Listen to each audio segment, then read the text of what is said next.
ಇವರೆಲ್ಲ ಡೈರೆಕ್ಷನ್ಸ್ ಕೊಟ್ಟಿದ್ದಾರೆ. ಅದನ್ನು ನಾನು I can share that letter also, ನನ್ನ ಹತ್ರ ಇದೆ. ಅವರು ದುಂಡು ಮೇಜಿನ ಸಭೆ ಮಾಡಿ ಅವ್ರದ್ದೇ ಆಗಿರ್ತಕ್ಕಂಥ ಒಂದು ವ್ಯವಸ್ಥೆಯಲ್ಲಿ, ಯಾಕೆಂದರೆ ಭಾಳ ತಿಳುವಳಿಕೆ ಹಾಕಿ ಅವರೆಲ್ಲ ಗೈಡೆನ್ಸ್ ಕೊಟ್ಟಿರ್ತಾರೆ. ಭಾಳ ಸಂತೋಷ. ಏಕೆಂದರೆ ಈ ವರ್ಷ ಆದಷ್ಟು ಬೇಗ ನವೆಂಬರ್ ತಿಂಗಳಲ್ಲೇ ನಾನು ಪ್ರಯತ್ನ ಪಡ್ತಾ ಇದ್ದೀನಿ KPS ಶಾಲೆಗಳನ್ನು ಇಡೀ ರಾಜ್ಯದಲ್ಲಿ ಇನ್ನು ಮೇಲೆ ಕಾರ್ಯರೂಪಕ್ಕೆ ಬರಬೇಕು. ಎಲ್ಲ ಕ್ಯಾಬಿನೆಟ್ಟು ಆಯಿತು, ನಾವು ಘೋಷಣೆ ಮಾಡಾಯಿತು, ಎಲ್ಲ ಆಯಿತು.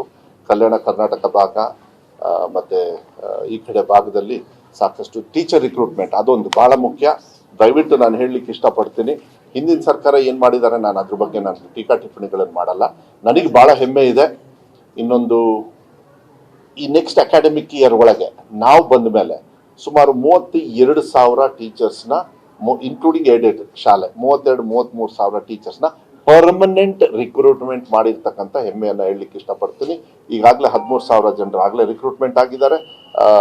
PUCಗೂ ಕೂಡ 800 ಮಾಡ್ತಕ್ಕಂಥ ಪ್ರಕ್ರಿಯೆನ ಈಗಾಗಲೇ ನಮ್ಮ ಡೈರೆಕ್ಟರ್ ಕೂಡ ಇಲ್ಲಿ ನಮ್ಮ ಭರತ್ ಅವರಿದ್ದಾರೆ, ಅವ್ರಿಗೂ ಕೂಡ ನಿನ್ನೆ ಎಲ್ಲ ಕೂಡ ಫೈನಲ್ ಆಯಿತು. TT ಎಕ್ಸಾಮ್ ಡೇಟ್ಸ್ನು ಕೂಡ ನಾವು ಘೋಷಣೆಯನ್ನು ಮಾಡಿದ್ದೀವಿ. ರಿಸಲ್ಟ್ ಕೂಡ ಈ ವರ್ಷ ಎಂಡ್ ಬರ್ತದೆ. ಅದಾದಮೇಲೆ CET ಆಗಿ ಅವರಿಗೆ ಆದಷ್ಟು ಬೇಗ ಏನು ಕೆಲಸವನ್ನು ಕೊಡಿಸ್ತಕ್ಕಂಥ ಯಾರ್ಯಾರಿಗೆ ಅರ್ಹತೆ ಇದೆ ಅದನ್ನು ಕಾರ್ಯರೂಪಕ್ಕೆ ಕಾನೂನುಬದ್ಧವಾಗಿ ಮಾಡ್ತಕ್ಕಂಥ ವ್ಯವಸ್ಥೆಯನ್ನು ಕೂಡ ನಾವು ಮಾಡ್ತೀವಿ. ಯಾಕಂದರೆ ಅದು ಭಾಳ ಮುಖ್ಯ. ಶಿಕ್ಷಕರೇ ಇಲ್ಲ ಅಂತ ಹೇಳಿದ್ರೆ ಕಷ್ಟ ಆಗುತ್ತೆ.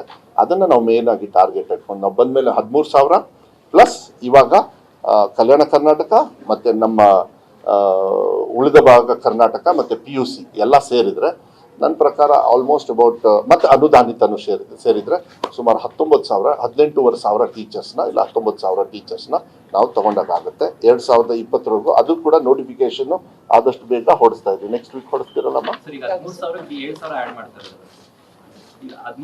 13,000 ಆಗೋಯ್ತು ನಾವು ಬಂದು 11 ತಿಂಗಳಿಗೆ, ಪ್ಲಸ್ ಇನ್ನೂ 12,000 ಇವಾಗ ಅದನ್ನ ಪ್ರೋಸೆಸ್ನ ಸ್ಟಾರ್ಟ್ ಮಾಡಿದ್ವಿ. ಜಸ್ಟಿಸ್ ನಾಗಮೋಹನ್ ದಾಸ್ ಅವರ ಇಂಟರ್ನಲ್ ರಿಸರ್ವೇಷನ್ಗೆ ಕಾಯ್ತಾ ಇದ್ವಿ. ಅವೆರಡು ಸೇರಿ 33 ಪ್ಲಸ್ ಅನುದಾನಿತ ಬೇರೆ. ಅನುದಾನಿತ ಸುಮಾರು 5,708 ಬರುತ್ತೆ 2020ವರೆಗೂ. ಅದು ಕೂಡ ಎಲ್ಲ ನೆನೆಗುದ್ದಿಗೆ ಬಿದ್ದಿತ್ತು. 2016ರಿಂದ 2020 ಪ್ಲಸ್ ಬ್ಯಾಕ್ಲಾಗ್ ಒಂದಿದೆ 1,077. ಅದು ಡಿವಿಷನ್. ಈಗ ನಾವು ಅದನ್ನೆಲ್ಲ ಡೀಟೇಲ್ಸ್ ಕೊಡ್ತೀವಿ. ಅದನ್ನ ಇದು ಎಲ್ಲದೂ ಕೂಡ ಕೊರತೆ ಇರೋದು ನಿಮಗೆ 51,000. ಅದು ಸುಮಾರಷ್ಟು ಈಗ ನೀಗಿಸ್ತಕ್ಕಂಥ ವ್ಯವಸ್ಥೆ. ಆಮೇಲೆ ನಾವು 51,000 for the first time guest ಟೀಚರ್ಸ್ನ ಫಸ್ಟೇ ತಗೊಂಡಿದ್ದು. ನಮಗೆ ಗೊತ್ತಿದೆ ಯಾವಾಗಲೂ ಏನು ಮಾಡೋರು ಈ ನವೆಂಬರ್ ತಿಂಗಳಲ್ಲೂ ತಗೊಳ್ಳೋರು, ಅಂದರೆ ಕಂತಲ್ಲಿ 5,000, 10,000, 15,000 ಕೊಡೋದು. ಈ ಸತಿ ಹಂಗೆ ಮಾಡಲಿಲ್ಲ. ಮಕ್ಕಳಿಗೆ ಗುಣಾತ್ಮಕ ಕೊಡಬೇಕು. ಯಾಕೆಂದರೆ ಪರ್ಮನೆಂಟ್ ಟೀಚರ್ಸ್ ತಗೋಬೇಕಂದ್ರೆ ಅದಕ್ಕೆಲ್ಲ ರೂಲ್ಸ್ ಆ್ಯಂಡ್ ರೆಗ್ಯುಲೇಷನ್ಸ್ ಇದೆ. ಬಟ್ ಅಟ್ಲೀಸ್ಟ್ ನಮಗೆ ಒಂದು ಕೈಯಲ್ಲಿದೆ ಗೆಸ್ಟ್ ಟೀಚರ್ಸ್ನ. ದೋ ವಿ ವರ್ ಗಿವಿಂಗ್ ಲೆಸ್. ಈಗ 10,000ದಿಂದ 12,000 ಮಾಡಿದ್ವಿ. PUC ಅವರಿಗೆ 12,000ದಿಂದ 14,000 ಮಾಡಿದ್ವಿ. ಕರೆಕ್ಟಾ? PUC ಅವರಿಗೆ ಇಲ್ಲ ಅವರಿಗೂ ಅಷ್ಟೇನಾ? 14,000. ಸೊ ಅದನ್ನು ಕೂಡ 2,000 ಜಾಸ್ತಿ ಮಾಡಿದ್ವಿ. ಬಜೆಟ್ ಘೋಷಣೆ ಮಾಡಿರ್ತಕ್ಕಂಥ ತಮಗೆ ಗೊತ್ತಿದೆ. ಬಟ್ ಅದು ಭಾಳ ಕಮ್ಮಿನೇ, ನಾನು ಇಲ್ಲ ಅಂತ ಹೇಳಲ್ಲ. ಬಟ್ ಅಟ್ಲೀಸ್ಟ್ ಗೆಸ್ಟ್ ಟೀಚರ್ಸ್ನ ಕೊಟ್ಟು ಮಕ್ಕಳಿಗೆ ಶಿಕ್ಷಣಕ್ಕೆ ತೊಂದರೆ ಆಗಿಲ್ಲ. ಆದರೆ ಇದು ಆನ್ ಗೋಯಿಂಗ್ ಪ್ರೋಸೆಸ್. ಯಾಕೆಂದ್ರೆ ಒಂದು ಕಡೆಗೆ ರಿಟೈರ್ಡು ಆಗ್ತಾ ಇರ್ತಾರೆ. ನಾವು ಇನ್ನು ಮೇಲೆ ಅದನ್ನ ತಂದು ಇನ್ನೊಂದು 2-3 ವರ್ಷಕ್ಕೆ ಇಲ್ಲ 3-4 ವರ್ಷಕ್ಕೆ I think we should make it 0. ಅವಾಗ ಒಳ್ಳೇದಾಗ್ತದೆ. ಬಟ್ KPSCಗಂತೂ ಅದ್ಭುತವಾಗಿರ್ತಕ್ಕಂಥ ಒಂದು ಅಟ್ರಾಕ್ಷನು ಮತ್ತು ಅದಕ್ಕೆ ಸೇರ್ತಕ್ಕಂಥ, ಯಾಕಂದರೆ ತುಂಬ ಒಳ್ಳೆ ಗವರ್ನಿಂಗ್ ಕೌನ್ಸಿಲ್ ಎಲ್ಲ ಮಾಡಿಬಿಟ್ಟು ಭಾಳ ಒಳ್ಳೆ ರೀತಿಯಲ್ಲಿ ಅದನ್ನು ಚಂದವಾಗಿ ನಡೆಸ್ಬೇಕಂತ. ಯಾಕಂದರೆ 14 ವರ್ಷ ಮಕ್ಕಳನ್ನ ಒಂದು ಅಡ್ರೆಸ್ಸಿಗೆ ಕಳಿಸ್ಬಿಟ್ರೆ ತಂದೆ ತಾಯಿಯವ್ರಿಗೆ ಆ ಟೆನ್ಷನ್ನೇ ಇರೋದಿಲ್ಲ. ಫ್ರೀ ಎಜುಕೇಷನ್ನ ಕೊಡ್ತಕ್ಕಂಥದ್ದು, ಒಳ್ಳೆ ವ್ಯವಸ್ಥೆಯ ಊಟದ ವ್ಯವಸ್ಥೆ ಮತ್ತು ಬುಕ್ಕು. ಈ ಸತಿ ನೋಟ್ ಬುಕ್ ಮೊನ್ನೆ ಮುಖ್ಯಮಂತ್ರಿಗಳು ಟೀಚರ್ಸ್ ಡೇಗೆ ಹೇಳ್ಬಿಟ್ರು ಈ ಸತಿ ನೋಟ್ ಬುಕ್ ಕೂಡ ಕೊಡ್ತಾ ಇದ್ವಿ ಅಂತ. I think it's a very good to attract and at the same time ಕಲಿಕೆಗೆ ಒತ್ತನ್ನು ಕೊಡ್ತಕ್ಕಂಥದ್ದು ಕೂಡ ನಾವು ಚೆನ್ನಾಗಿ ಮಾಡ್ತೇವೆ. ಆಮೇಲೆ ಈ ವರ್ಷನೂ ಅಷ್ಟೇ ಕಲಿಕೆಗೆ ಒತ್ತು ಕೊಟ್ವಿ. ಮುಂದಿನ ವರ್ಷನೂ ಕೂಡ ಕಲಿಕೆಗೆ. ಇವತ್ತು ಕ್ಯಾಬಿನೆಟ್ಗೂ ಕೂಡ ಕೆಲವು ನಮ್ಮ ಸಬ್ಜೆಕ್ಟ್ಸ್ ಬರ್ತಾ ಇದೆ. ಅದನ್ನು ಆಮೇಲೆ ಅದು infrastructure connected. Like start to TET is on ಇದು TET 7th December ಎಕ್ಸಾಮು. ಈಗಾಗಲೇ ಇದನ್ನ ಸ್ಟಾರ್ಟ್ ಆಯ್ತು ಅನ್ಸುತ್ತೆ. ಏನು ಶುರುವಾಗಿದೆ ಅಡ್ಮಿಷನ್ ಏನು ತಗೊಳಕ್ಕೆ, ಅದು ಶುರು ಆಗಿದೆ. ನಾನು ಅದಕ್ಕೆ ಕಾಯ್ತಾ ಇದ್ದೆ ಜಸ್ಟಿಸ್ ನಾಗಮೋಹನ್. ಬೇರೆದೆಲ್ಲ ಬ್ಯಾಕ್ ಎಂಡ್ ನಾವು ರೆಡಿ ಮಾಡ್ಕೊಂಡಿದ್ವಿ. ನಾವು ಎಲ್ಲ ರೆಡಿ ಮಾಡ್ಕೊಂಡು ಯಾವಾಗ ಇದು ಬಂತು. ಆಮೇಲೆ ನಮ್ಮದೇ ಹೈಯೆಸ್ಟ್ ರಿಕ್ರೂಟ್ಮೆಂಟ್ ಆಗೋದು. ನೆಕ್ಸ್ಟ್ ಬಂದರೆ ಐ ಥಿಂಕ್ ಪೊಲೀಸ್ ಡಿಪಾರ್ಟ್ಮೆಂಟ್ ಅನಿಸುತ್ತೆ, ನನಗೆ ಗೊತ್ತಿರೋ ಪ್ರಕಾರ.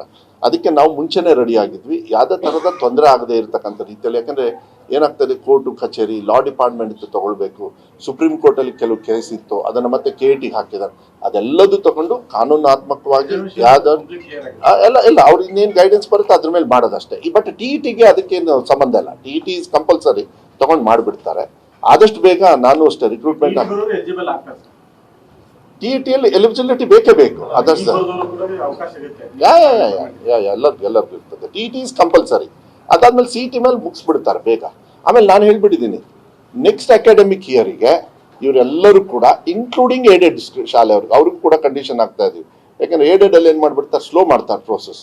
ಅದಕ್ಕೆ ನಾನು ಹೇಳಿದ್ದೀನಿ, ಡಿಪಾರ್ಟ್ಮೆಂಟಲ್ಲಿ ವರ್ಕ್ ಮಾಡಿ. ಯಾಕಂದ್ರೆ ನಾವು ಸಂಬಳ ಕೊಡೋದ್ರಿಂದ they can't take time however they want.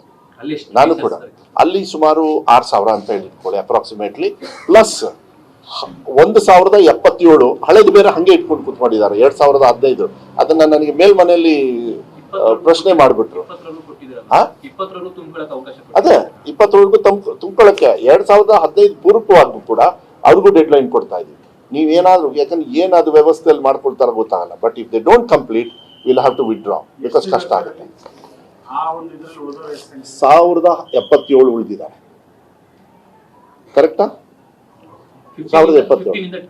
15 backward ಅಲ್ಲಿ 1077 ನನಗೆ ನೆನಪಿದೆ. ಯಾಕಂದ್ರೆ ಅದು ಕ್ವೆಶ್ಚನ್ ವಿಧಾನಸಭೆಯಲ್ಲಿ ಮೇಲ್ಮನೆಯಲ್ಲಿ ಕೇಳಿದ್ರು. ಒಂದು ಭಾಗ 15ರಿಂದ 20ವರೆಗೂ ಸುಮಾರು 5,600-700 ಅಂಡರ್ 6,000, ಮೋರ್ ದೆನ್ 5,500. ಬಟ್ ಇದೇನ್ ಗೊತ್ತಾ, ಹಿಂದೆ ಯಾರು ಕೂಡ ಇದ್ರ ಬಗ್ಗೆ ಗಮನ ತಗೊಂಡಿರ್ಲಿಲ್ಲ. ಯಾವುದೇ ಸರ್ಕಾರದವರಾಗಲಿ ಯಾರು ಮಾಡಿರ್ಲಿಲ್ಲ. ಇವಾಗ ನೋಡಿ KPS ಕೂಡ you should be very very happy. 18ರಿಂದ ಇವತ್ತುವರೆಗೂ ಬರೀ 307 ಇದ್ದಿದ್ದು, ಅದರೊಳಗೆ ಒಂದು 15-20 ವರ್ಷಿದಾವೆ. ಅದನ್ನು ಕೂಡ ಮೇಲ್ದರ್ಜೆಗೆ ತರೋದಕ್ಕೆ ನಾನಾಗಲೇ ಇಲಾಖೆಯವ್ರಿಗೆ ಮಾತಾಡಿದ್ದೀನಿ. ಯಾಕಂದ್ರೆ KPS ಮಾಡಲ್ ಹಾಳಾಗೋದೇನು ಅಂದ್ರೆ ಅಲ್ಲಿರ್ತಕ್ಕಂಥ ವ್ಯವಸ್ಥೆಯಿಂದ. ಆ ವ್ಯವಸ್ಥೆಗೆ ಒಂದು ಸಿಸ್ಟಮ್ ಕೊಡ್ಬೇಕು, ಈ ತರ ನೀವು ರನ್ ಮಾಡ್ಬೇಕಂತ. ಅದು ನಾಳೆ ಬ್ಯಾಡ್ ಎಕ್ಸಾಂಪಲ್ ಆಗ್ಬಾರ್ದು. ಎಲ್ಲರೂ ಕೂಡ KPS ಅಂದಾಗ ಈಗ ಎಲ್ಲದಕ್ಕೂ ಕೂಡ ಒಂದು ಸಿಸ್ಟಮ್ ಮಾಡಿದೀವಿ. ಬರೀ ಒಂದೇ ವರ್ಷದೊಳಗೆ ಒಂದೇ ಘೋಷಣೆಯಲ್ಲಿ 500 ಘೋಷಣೆ ಆಗಿದ್ರು ಕೂಡ ಬಜೆಟ್ ಅಲ್ಲಿ ವಿ ಹ್ಯಾವ್ ಬಾಟ್ 800. ಈ ಮೈನಿಂಗ್ ಏರಿಯಾಗೆ ಅವ್ರದ್ದೊಂದು 100 ಮೈನಿಂಗ್ ಏರಿಯಾದ ದುಡ್ಡಿದೆ, ಪ್ಲಸ್ ಕಲ್ಯಾಣ ಕರ್ನಾಟಕ ಭಾಗದ್ದು 200, ಪ್ಲಸ್ ನಮ್ದು 500 ಬಜೆಟ್ ಅಲ್ಲ. ನಾವು totally 800. I think future is ಅದು. ಆಮೇಲೆ ವ್ಯವಸ್ಥೆ ತುಂಬ ಚೆನ್ನಾಗಿದೆ. LKG ಇಂದ 12ನೇ ಕ್ಲಾಸ್ವರೆಗೂ ಒಂದೇ ಕಡೆಗೆ ಮಕ್ಕಳು ಓದಬೇಕಾದ್ರೆ ಗ್ರಾಮೀಣ ಭಾಗದಲ್ಲಿ ಕನ್ನಡ ಭಾಷೆ ಮಾಧ್ಯಮ ಬೇರೆದು ಕೂಡ ಅವ್ರು ಯಾವ್ದು ಬೇಕಾದ್ ತಗೊಳ್ಬೋದು. 5ನೇ ಕ್ಲಾಸ್ ಆದ ತಕ್ಷಣ ಅವ್ರು ಚೂಸ್ ಮಾಡ್ಬೋದು. ಟೀಚರ್ಸು, ಪೇರೆಂಟ್ಸು, ಮಕ್ಕಳು ಸೇರಿ ನಾನು ಈ ಮೀಡಿಯಮಿಗೆ ಹೋಗ್ಬೇಕಾ ಈ ಮೀಡಿಯಮಿಗೆ ಹೋಗ್ಬೇಕಾ ಅವರೇ ಚೂಸ್ ಮಾಡ್ಬೋದು. ಬೈಲಿಂಗ್ವಲ್ ಇರುತ್ತೆ, ಅವ್ರು ಯಾವ್ದು ಬೇಕಾದ್ರೆ ಚೂಸ್ ಮಾಡ್ಬೋದು. ಸೊ ಅನುಕೂಲನ ನಾವು ಕೊಡಲಿಲ್ಲ ಅಂದರೆ ಯಾಕೆ ಮಕ್ಕಳು ಸರ್ಕಾರಿ ಶಾಲೆಗೆ ಬರಲ್ಲ ಅಂದರೆ ಫೆಸಿಲಿಟಿ ಇರಲಿಲ್ಲ. LKG UKG ಇರಲಿಲ್ಲ. ಈಗ LKG UKG ಎಲ್ಲ ಕಡೆನೂ ಫುಲ್ಲು 5,000 ಕೂಡ ಇದರೊಳಗೆಲ್ಲ ಅಬ್ಸರ್ವ್ ಮಾಡ್ತಾ ಇದ್ವಿ ನಾವು. ಬೈಲಿಂಗ್ವಲ್ ಇರಲಿಲ್ಲ, ಮಕ್ಕಳು ಬರ್ತಾ ಇರಲಿಲ್ಲ. ಆ ಫೆಸಿಲಿಟಿ ಬೈಲಿಂಗು ಕೊಟ್ಟ ತಕ್ಷಣ ನಾವು ಕನ್ನಡನ ಭಾಳ ಎತ್ತಿ ಹಿಡಿಬೇಕಾಗುತ್ತೆ. ಫಸ್ಟ್ ಲ್ಯಾಂಗ್ವೇಜ್ ಅಲ್ಲಿ ನಾನು ನಮ್ಮ ಇಲ್ಲ ತಗೊಳ್ತಾ ಇದ್ದಾರೆ, ಅಲ್ಲೇ SDMC ಅವ್ರಿಗೆ ಬಿಟ್ಟು ಬಿಡ್ತಾ ಇದ್ವಿ. ಅದೇ ಮಾನದಂಡ ಮಕ್ಕಳಿಗೆ ಹೆಂಗೆ ಇಡ್ತೀರಾ ನೀವು ಹೇಳಿ? ಅವ್ರಿಗೇನು ಎಕ್ಸಾಮ್ ಮಾಡೋಕ್ಕಾಗುತ್ತೆ?